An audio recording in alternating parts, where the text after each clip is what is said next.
ഇന്ത്യയുടെ വാഹന ചരിത്രത്തിൽ അല്ലെങ്കിൽ ഇന്ത്യയുടെ ബിസിനസ് സാമ്രാജ്യങ്ങളുടെ ചരിത്രത്തിൽ വളരെയധികം ശ്രദ്ധിക്കപ്പെടേണ്ട പേരാണ് മഹീന്ദ്രയുടേത്. ടാറ്റയ്ക്കൊപ്പമോ ടാറ്റയ്ക്ക് ശേഷമോ അറിയപ്പെടേണ്ട പേരാണ് മഹീന്ദ്രയുടേത്. വാഹനരംഗത്തിൽ തുടങ്ങി IT വ്യവസായത്തിൽ വരെ അവസാനിക്കുന്ന മഹീന്ദ്രയുടെ പേര് ഇന്ന് ലോകരാജ്യങ്ങൾക്ക് പരിചിതമാണ്. ഏകദേശം 150-ലേറെ രാജ്യങ്ങളിൽ മഹീന്ദ്രയുടെ സാന്നിധ്യം നിലവിലുണ്ട്. ആ മഹീന്ദ്രയുടെ കഥയാണ് ഈ പ്രാവശ്യത്തെ വീഡിയോയിൽ ഉൾപ്പെടുത്തുന്നത്. എല്ലാവർക്കും ഒരിക്കൽ കൂടി വീഡിയോയിലോട്ട് സ്വാഗതം.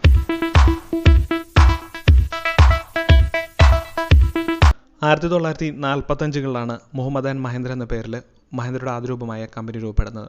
അന്ന് സ്റ്റീൽ ബിസിനസ്സിലൂടെയായിരുന്നു തുടക്കമെങ്കിലും 1947-കളിൽ വില്ലീസ് ജീപ്പുകൾ അമേരിക്കയിൽ നിന്ന് ഇറക്കുമതി ചെയ്യും. അതോടൊപ്പം തന്നെ വില്ലീസ് ജീപ്പുകളുടെ ഘടകങ്ങൾ ഇന്ത്യയിലോട്ട് ഇറക്കുമതി ചെയ്ത് അസംബിൾ ചെയ്ത് ഇന്ത്യൻ വിപണിയിൽ അവതരിപ്പിക്കുകയും ഉണ്ടായി. തുടർന്ന് അങ്ങോട്ട് വിഭജനത്തിന് ശേഷം പാർട്ട്ണറായ മുഹമ്മദ് പാകിസ്ഥാനിലോട്ട് പോവുകയും മഹീന്ദ്ര ബ്രദേഴ്സ് കമ്പനി കൊണ്ട് നടക്കുകയും ചെയ്യുകയുണ്ടായി. തുടർന്ന് 1948-ൽ മഹീന്ദ്ര ആൻഡ് മഹീന്ദ്ര എന്ന പേരിൽ കമ്പനി പുനർനാമകരണം ചെയ്യപ്പെടുകയുണ്ടായി.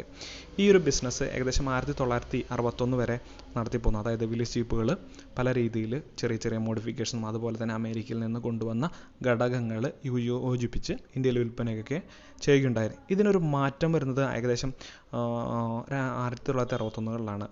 ഇൻ്റർനാഷണൽ ഹാർവസ്റ്റർ എന്ന് പറയുന്ന അമേരിക്കൻ കമ്പനിയുമായ ഒരു ജോയിൻറ്റ് വെഞ്ചറിന് ഒപ്പം ട്രാക്ടർ ബിസിനസ് സ്റ്റാർട്ട് ചെയ്യുകയുണ്ടായി. ഇതാണ് മഹീന്ദ്രയുടെ ചരിത്രത്തിലെ ഒരു നാഴികക്കല്ല് എന്ന് പറയുന്നത്.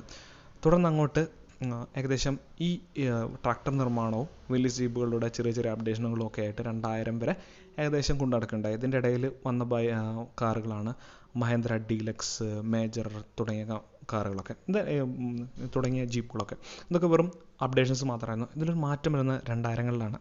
2000-ൽ മഹീന്ദ്ര തങ്ങളുടെ ഏറ്റവും പ്രിയപ്പെട്ട വാഹനമായ അല്ലെങ്കിൽ ഇന്നും മഹീന്ദ്രയുടെ അഭിമാനമായ ബലോറോ എന്ന് പറയുന്ന SUV പുറത്തിറക്കുകയുണ്ടായി. നിലവിൽ ഇന്ത്യയിൽ ഏറ്റവും അധികം വിൽപ്പന നടത്തുന്ന SUV ആണ് മഹീന്ദ്ര ബലോറോ എന്ന് പറയുന്നത്. തുടർന്ന് ഏകദേശം 2002 മഹീന്ദ്ര തങ്ങളുടെ അടുത്ത ഒരു ഇൻ്റർനാഷണൽ മോഡലായ സ്കോർപിയോ എന്ന് പറയുന്ന വാഹനം പുറത്തിറക്കുകയുണ്ടായി. ഡിസൈനിങ്ങിലും അതുപോലെ തന്നെ എഞ്ചിൻ്റെ കാര്യത്തിലും മൊത്തത്തിലെല്ലാം ബലോറോനേക്കാളും ഒരു പടി മുന്നിലായിരുന്നു സ്കോർപിയോ എന്ന് പറയുന്ന മോഡൽ. സ്കോർപിയോയെക്കുറിച്ച് പറയാൻ ഒരുപാടുണ്ട്. കാരണം സ്കോർപിയോ ഒരു ഇൻ്റർനാഷണൽ മോഡലായിട്ടാണ് ഇറക്കിയിരുന്നത്. US-ലും അതുപോലെ സൗത്ത് ആഫ്രിക്കയിലും ആസ്ട്രേലിയയിലുമൊക്കെ ആയിട്ട് മഹീന്ദ്ര തങ്ങളുടെ വാഹനം ഇറക്കി പോന്നിരുന്നു. നിലവിൽ ഇപ്പോഴും ഇന്ത്യൻ വിപണിയിൽ സജീവമാണ് മഹീന്ദ്രയുടെ ഈ സ്പോർട്സ് യൂട്ടിലിറ്റി വെഹിക്കിൾ. അതിന് 1994-ലെ ട്രാക്ടർ നിർമ്മാണ വിഭാഗം US-ൽ എൻ്റർ ചെയ്തതിന് ശേഷം ഇതിലൊരു വലിയൊരു ചേഞ്ച് വരുന്നത് 2004-ൽ ചൈനയിലോട്ട് എൻ്റർ ചെയ്തതിന് ശേഷമാണ്.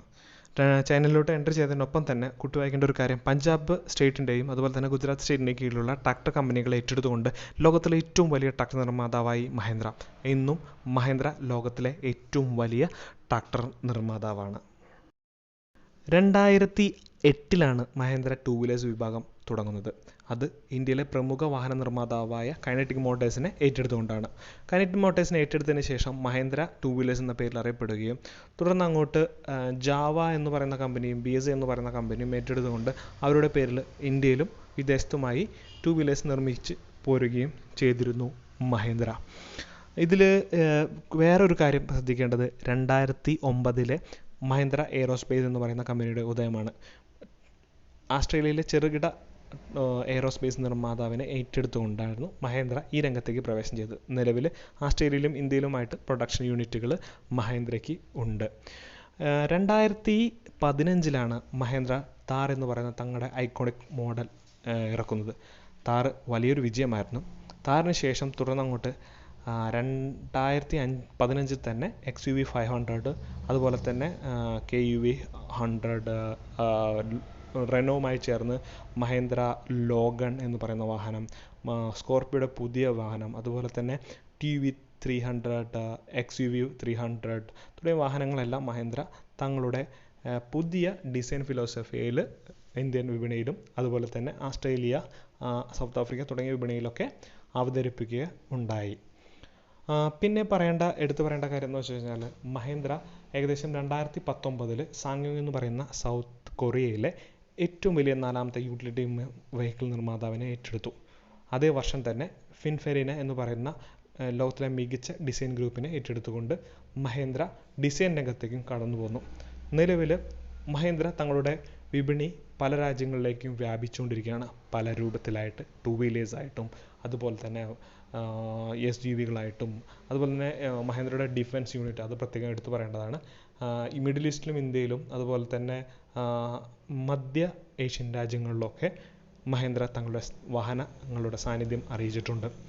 അപ്പോൾ ഈ വീഡിയോ എല്ലാവർക്കും ഇഷ്ടപ്പെട്ടു എന്ന് കരുതുന്നു. ഇഷ്ടപ്പെടുകയാണെങ്കിൽ തീർച്ചയായും ലൈക്ക് ചെയ്യണം, ഷെയർ ചെയ്യണം, സപ്പോർട്ട് ചെയ്യണം. നിങ്ങളുടെ ഷെയറുകളും ലൈക്കുകളുമാണ് എൻ്റെ അല്ലെങ്കിൽ ഈ ചാനലിൻ്റെ മുന്നോട്ടുള്ള ഗതിക്കുള്ള ഒരു ഊർജം. നന്ദി വീഡിയോ കണ്ടതിന്.